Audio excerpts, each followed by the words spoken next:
1950s में एक 18 साल के लड़के ने अरब गवर्नमेंट को बेवकूफ बनाया। एक्चुअली हुआ यह था कि इस साल यमन की करेंसी रियाल अचानक से कम हो रही थी, तो यमन गवर्नमेंट ने इसकी पूरी इन्वेस्टिगेशन करने का फैसला लिया। 3 महीने की इन्वेस्टिगेशन के बाद ये 18 साल का लड़का पकड़ा गया और पूछताछ के बाद पता चला कि उसे जॉब से जितने भी पैसे नोट्स की फॉर्म में मिलते थे वो उसे रियाल के कॉइन्स में कन्वर्ट कर लेता था। अब क्योंकि ये रियाल कॉइन असली चांदी के थे और जो उस वक्त मार्केट में सिल्वर का प्राइस था वो बहुत ज्यादा था इन कॉइन्स की फेस वैल्यू से, इसलिए ये 18 साल का लड़का इन कॉइन्स को पिघलाकर ब्रिटिश बिजनेसमैन को सिल्वर के प्राइस पर बेचता था और हर बार 10 गुना का प्रॉफिट करता था। ये 18 साल का लड़का और कोई नहीं बल्कि खुद रिलायंस के फाउंडर धीरूभाई अंबानी जी थे। इस स्टोरी से ये तो पता चलता है कि धीरूभाई अंबानी हर सिचुएशन में पैसा कमाने का तरीका पता कर लेते थे और कितने अच्छे बिजनेसमैन थे। लेकिन क्या आपको पता है कि धीरूभाई पर एलिगेशंस हैं कि उन्होंने साल 1989 में अपने एक सीनियर एम्प्लॉय कीर्ति अंबानी को बॉम्बे डाइंग कंपनी के ओनर नूसली वाडिया की मर्डर की प्लानिंग करने के लिए कहा था,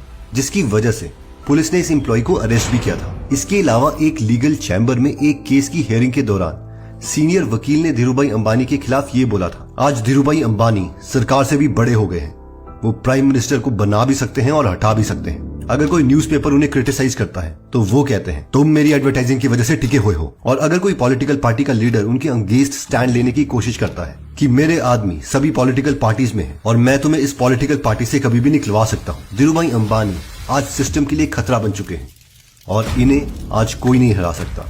लेकिन आज से पहले हमने कभी भी धीरूभाई अंबानी के बारे में ऐसा सुना ही नहीं था, और जब भी हम धीरूभाई अंबानी जी का नाम सुनते हैं तो हमारे माइंड में एक हार्डवर्किंग और काइंड हार्टेड इंसान की इमेज आती है। लेकिन ये सारी बातों को हमसे छुपाया गया। दरअसल धीरूभाई अंबानी के बारे में ऐसी ही कई सारी नेगेटिव बातें हमीश मैकडॉनल्ड्स ने अपनी बुक द पॉलिस्टर प्रिंस में लिखी है। इस बुक में धीरूभाई के इतने ज्यादा राज खोले गए हैं जिसे खुद रिलायंस ग्रुप ने इंडिया में बैन करवा दिया था। लेकिन सवाल ये है कि इस बुक में ऐसा है क्या कि इसे बैन करवाने की जरूरत पड़ी।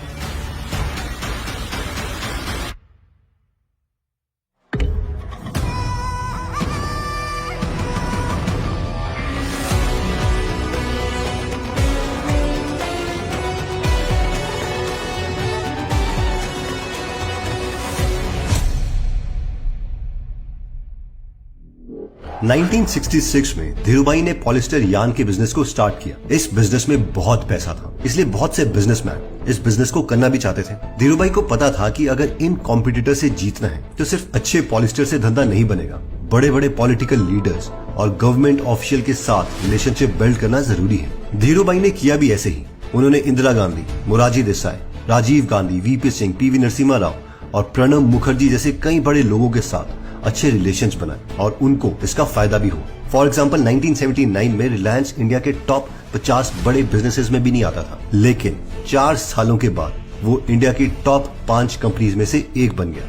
देखिए, पॉलिस्टर यार्न के बिजनेस में धीरूभाई के 2 और लोगों के साथ कंपटीशन थे, जिसमें पहले थे बॉम्बे डाइंग के चेयरमैन नूसली वाडिया और दूसरे थे और के सिल्क मिल्स के कपिल मेहरा। अब कपिल मेहरा जी को तो आसानी से अपने रास्ते से हटवा दिया गया। उन पर अचानक से टैक्स चोरी के फेक चार्जेस लगवाए गए, यहाँ तक कि उनके बेटे को पताल गंगा में लोकेटेड उनकी फैक्ट्री से किडनैप करके पीटा गया और दूर किसी सुनसान जगह में फेंक दिया गया। पॉलिस्टर में दूसरे कॉम्पिटिटर थे मिस्टर वाडिया, और वाडिया जी एक स्ट्रॉन्ग कॉम्पिटिटर थे और इनका पुश्तैनी बिजनेस था। और धीरूभाई और वाडिया जी की वॉर काफी सालों तक चली। इस वॉर की शुरुआत 1978 से स्टार्ट हुई, जब वाडिया जी ने डीएमटी प्लांट को सेटअप करने के लाइसेंस के लिए अप्लाई किया और उन्हें इसकी परमिशन मिल गई। ये चारों केमिकल्स हैं और इस पूरी वीडियो में हमें बस ये याद रखना है कि इन चारों केमिकल्स का यूज कहीं ना कहीं पॉलिस्टर को बनाने में किया जाता है, और इसी पॉलिस्टर की वॉर चल रही है धीरूभाई अंबानी और वाडिया जी के बीच में।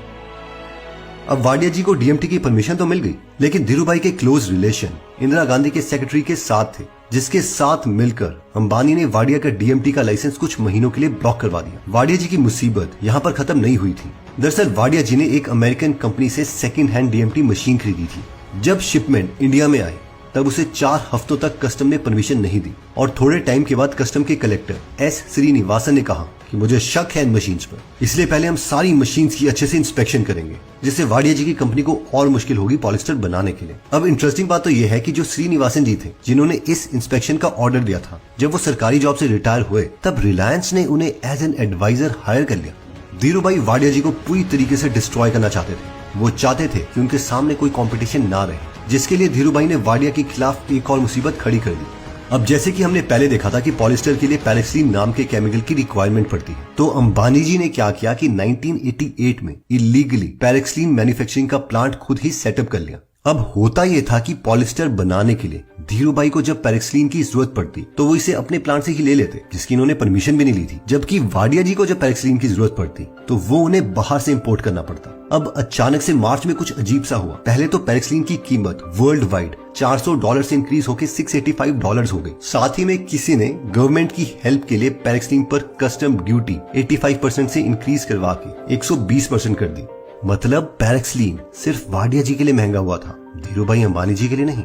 ठीक इसी वक्त रिलायंस को फाइनेंस मिनिस्ट्री की ओर से जो उनका पतालगंगा वाला प्लांट था उसे रिफाइनरी का स्टेटस दे दिया गया, जिसकी वजह से हुआ ये कि रिलायंस इंडिया की लोकल रिफाइनरी से नेप्था को 1 लाख रुपए पर टन के बजाय 30,000 रुपए पर टन के डिस्काउंटेड प्राइस में परचेज कर सकती थी। हम ऑलरेडी देख चुके हैं कि नेप्था भी पॉलिस्टर बनाने के लिए ही यूज होता है। अब नेप्था धीरूभाई अंबानी जी के लिए और सस्ता हो गया था, जिसका मतलब था कि धीरूभाई अंबानी बहुत ही सस्ते में पॉलिस्टर बना पाएंगे, जबकि बॉम्बे डाइंग के वाडिया जी को पॉलिस्टर बनाने के लिए बहुत पैसे खर्चने पड़े। अब क्योंकि वाडिया जी को पैराक्सीन महंगा पड़ रहा था, तो अंबानी जी ने वाडिया जी से कहा कि वाडिया जी हमसे पैराक्सीन खरीद लो।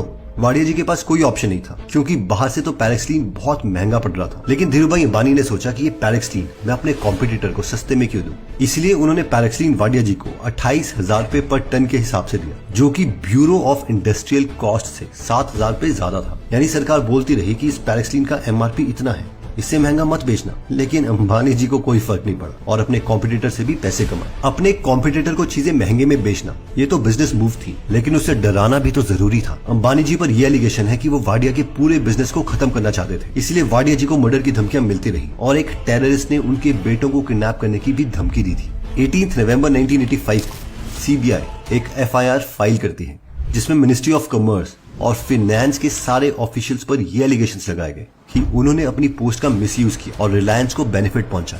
दरअसल हुआ यह था कि 29 मई 1985 को सरकार ने यह अनाउंस किया कि PTA को कोई भी बाहर वाली कंट्री से खरीद नहीं पाएगा, उसे पहले PTA इंडियन कंपनी से ही खरीदना पड़ेगा। बट साथ में इंडियन गवर्नमेंट ने यह भी रूलिंग निकाली कि जो लोग ऑलरेडी 29 तारीख तक फॉरेन कंट्रीज को PTA का ऑर्डर दे चुके हैं, वो अगले 90 दिनों तक अपने ऑर्डर ले सकते हैं, क्योंकि सरकार ये नहीं चाहती थी कि इंडियन कंपनीज को नुकसान हो। ऐसा ना हो कि PTA के लिए किसी इंडियन कंपनी ने फॉरेन कंट्री को पैसे दे दिए हो और सरकार की रूलिंग की वजह से उन्हें ये सामान मिले ही ना। अब वाडिया जी को लगा कि PTA की इंडिया में क्वालिटी तो अच्छी है नहीं, इसलिए जो भी पॉलिस्टर बना रहे हैं वो सब PTA इंडिया से नहीं लेंगे, बल्कि उनकी कंपनी से DMT खरीद लेंगे, क्योंकि DMT का यूज करके भी अच्छी क्वालिटी का पॉलिस्टर बनाया जा सकता है। पर वाडिया जी भूल गए कि अंबानी का दांव अभी बाकी है। जिस दिन यानी 29 तारीख को सरकार की जब रूलिंग आई थी, तो ये पता चला कि 29 से सिर्फ 2 दिन पहले यानी 27 और 28 को किसी ने फॉरेन से बहुत ज्यादा PTA ऑर्डर करवा रखा था और ये धीरूभाई अंबानी थे। और ये PTA का ऑर्डर कोई छोटा मोटा ऑर्डर नहीं, बल्कि पूरे 1,14,000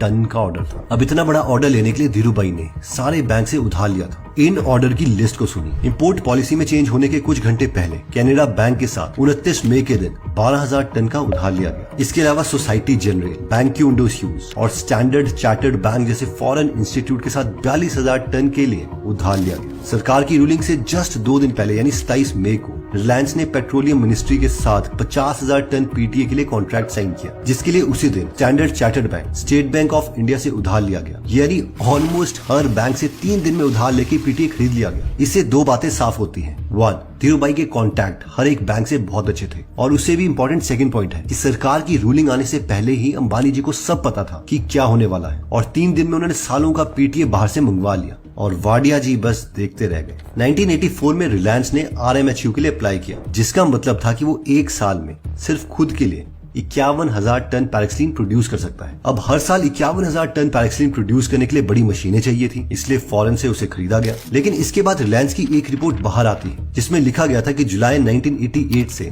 मार्च 1989 तक यानी कि 9 महीने के अंदर कंपनी ने 67,968 टन पैराक्सीन को प्रोड्यूस किया, जबकि रिलायंस को 1 साल में सिर्फ 51,000 टन पैराक्सीन बनाने की परमिशन थी, और 67,968 टन तो उसने 9 महीने में बनाया। अगर इसका हिसाब किताब हम 12 महीने के लिए लगाए तो ये करीबन तकरीबन 90,000 टन पैराक्सीन पड़ता है, जिसका सीधा मतलब था कि रिलायंस ने अपनी प्लांट की कैपेसिटी को झूठा दिखाया और फॉरेन से जो मशीन मंगवाई गई थी वो ज्यादा कैपेसिटी की थी, और साथ में ये जो भी एक्स्ट्रा पैराक्सीन प्रोड्यूस किया गया उसका कोई टैक्स नहीं दिया गया, और ये टैक्स अप्रोक्सीमेटली 100 करोड़ रुपए था। इससे पहले कि हम नेक्स्ट एलिगेशन के बारे में बात करें, पिछली 2 वीडियोस में हमें कमेंट आ रहे थे कि हमें एडिटिंग करते कैसे हैं, ये मैग्नेट्स मीडिया यूट्यूब चैनल की तरह हम कैसे एनिमेशन करते हैं, इसका क्या कोई सॉफ्टवेयर है या इसका कोई कोर्स है क्या। इसके अलावा और भी इंटरेस्टिंग बात तो ये हुई कि जब मेरे 4 यूट्यूबर फ्रेंड ने भी इस एडिटिंग स्टाइल की तारीफ करी, तो इस पर मुझे और मेरी टीम को ये तो क्लियर था कि इस स्किल की डिमांड बहुत है, यूट्यूबर्स को अच्छा एडिटर नहीं मिल रहे हैं जो इस तरीके की एनिमेशन कर सके। तो हमने सोचा कि क्यों ना हम एडिटर्स को ट्रेन करें, उन्हें कोर्स दें और उस कोर्स में एक असाइनमेंट भी दें। अब जिसका भी मन होगा वो असाइनमेंट कर सकता है और हम अपनी वेबसाइट में लोगों की असाइनमेंट शेयर करेंगे। अगर किसी यूट्यूबर को उनका काम अच्छा लगता है तो हम उस एडिटर से उन्हें मिलवा सकते हैं, इससे एडिटर को काम मिल जाएगा और यूट्यूबर को आसानी से अच्छे लेवल का एडिटर। तो अभी तो हमने ये कोर्स नहीं बनाया है, ना ही हमें ये पता है कि इस कोर्स का प्राइस क्या होना चाहिए, क्योंकि कई लोग इस एडिटिंग कोर्स के 44,000 रुपीज तक चार्ज कर रहे हैं। एनीवेज हम नहीं चाहते किसी को इतना पे करना पड़े। अभी हमने अपने कोर्स के प्राइस को डिसाइड नहीं किया है, लेकिन हमें ये पता है कि इसका प्राइस फ्यूचर में 1247 रुपीज से कम तो नहीं होगा। तो अभी अगर आप इस कोर्स को प्री बुक करना चाहते हैं तो इसका लिंक हमने डिस्क्रिप्शन और फर्स्ट कमेंट में दे दिया है, और प्री बुक करने पर आपको 500 रुपीज का डिस्काउंट मिलेगा, यानी अभी आप इसे 747 रुपीज में ले सकते हैं। आपको अप्रोक्सीमेटली 30 दिन के बाद मिलेगा, लेकिन ये बेस्ट कोर्स होगा और हम इस कोर्स में अपनी एग्जैक्टली एक वीडियो कंप्लीट करके दिखाएंगे। इसके साथ ही इस कोर्स में करीबन 2 मिनट की असाइनमेंट होगी, जिससे आप कंप्लीट करोगे तो उसे हम अपनी वेबसाइट में मेंशन कर देंगे, ताकि कोई भी एम्प्लॉयर जो एडिटर को ढूंढ रहा है वो आपको हायर कर पाए।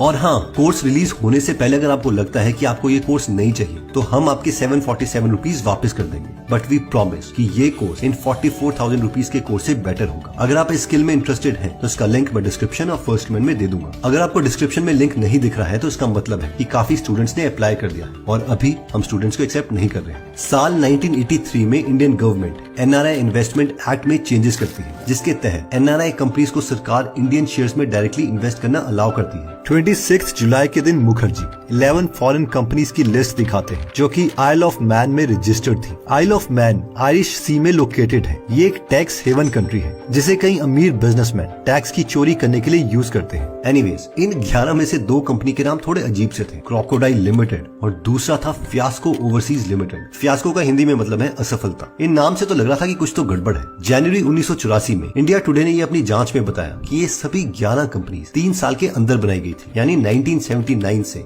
1982 के बीच में, और इन सारी कंपनी के जो डायरेक्टर थे उनके अंग्रेजों के नाम थे। लेकिन 1982 में अचानक से इनके डायरेक्टर इंडियन बन गए और मैक्सिमम कंपनीज का एक कॉमन सरनेम था और ये सरनेम शाह था। इन 11 में से 8 कंपनी में सबसे बड़े investor English Midland city of Leicester के रहने वाले कृष्णा शाह, उनकी वाइफ, 3 बेटे और एक डॉटर इन लॉ थी। इसके अलावा न्यूयॉर्क के रहने वाले कपल प्रफुल्ल और नालिनी शाह 5 कंपनीज के डायरेक्टर थे। 20 अगस्त 1982 को आरबीआई ने एनआरआई कंपनीज पर एक रूल चेंज किया था कि एनआरआई कंपनीज इंडिया में 1 लाख रुपए से ज्यादा इन्वेस्ट कर सकती है। इसके ठीक 3 दिन के बाद आइल ऑफ मैन की 3 कंपनीज ने रिलायंस में इंडिविजुअली 2-2 करोड़ रुपए इन्वेस्ट किए। सिमिलरली 24 सितंबर को 4 और कंपनीज ने अप्लाई की। 15 अक्टूबर को 6 और कंपनियों ने सेम प्राइस पर शेयर खरीदे। अब इंटरेस्टिंग बात यह है कि इन सब कंपनियों के डायरेक्टर कृष्णकांत शाह थे, जो कि धीरूभाई के ओल्ड क्लासमेट थे, जिनकी धीरूभाई ने 1947 में हुए जूनागढ़ कम्युनल दंगों में जेल से बाहर निकलने में हेल्प करी थी। शाह एक मिडिल क्लास आदमी थे। शाह के पास करोड़ों रुपए नहीं थे इन्वेस्ट करने के लिए, ना ही वो इतने बड़े बैंक से लोन ले सकते थे। एलिगेशंस ये है कि ये सब धीरूभाई का करा धरा है। जिस साल इन कंपनीज ने रिलायंस में इन्वेस्ट किया उस साल रिलायंस का स्टॉक प्राइस 104 रुपए से बढ़कर 186 रुपए हो गया, यानी 78% का जंप, और इससे अंबानी जी ने और फंड्स उठा के रिलायंस को एक्सपैंड किया। दोस्तों, ये सारी बातें हमने आपको बुक प्रिंस ऑफ पॉलिस्टर से बताई है।